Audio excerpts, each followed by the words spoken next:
As Jesus came out of the temple, one of his disciples said to him, "Look, teacher, what wonderful stones and what wonderful buildings."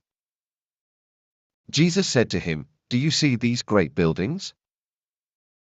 There will not be left here one stone upon another that will not be thrown down." As he sat on the Mount of Olives opposite the temple, Peter and James and John and Andrew asked him privately, "Tell us, when will this be, and what will be the sign when these things are all to be accomplished?" Jesus began to say to them, "Take heed that no one leads you astray. Many will come in my name, saying, 'I am he.' And they will lead many astray. When you hear of wars and rumors of wars, do not be alarmed.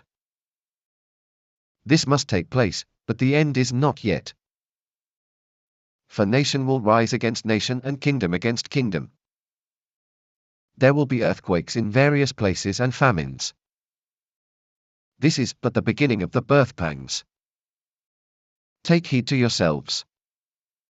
For they will deliver you up to councils, you will be beaten in synagogues, and you will stand before governors and kings for my sake, to bear testimony before them. The gospel must first be preached to all nations. When they bring you to trial and deliver you up, do not be anxious beforehand what you are to say.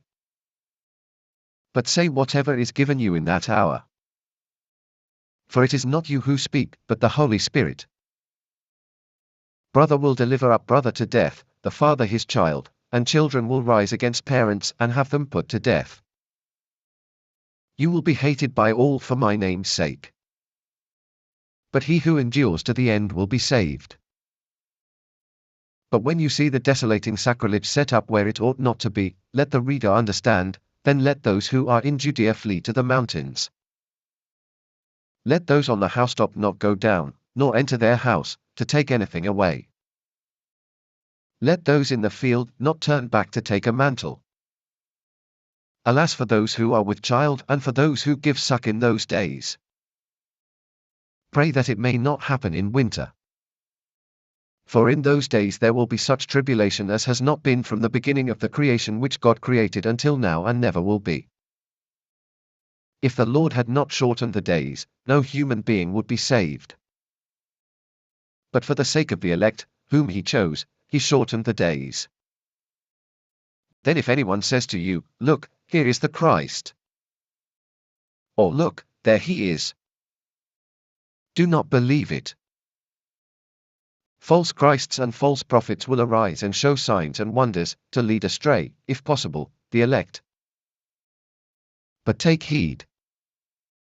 I have told you all things beforehand.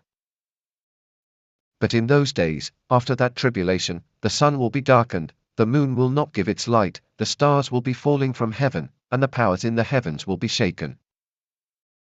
Then they will see the Son of Man coming in clouds with great power and glory. Then he will send out the angels and gather his elect from the four winds, from the ends of the earth to the ends of heaven. From the fig tree learn its lesson, as soon as its branch becomes tender and puts forth its leaves, you know that summer is near.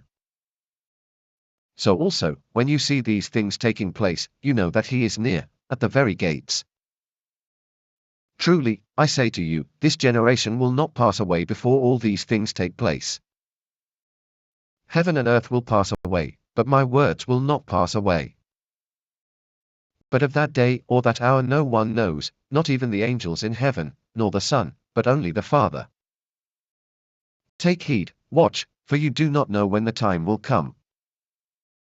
It is like a man going on a journey, when he leaves home and puts his servants in charge, each with his work, and commands the doorkeeper to be on the watch. Watch therefore.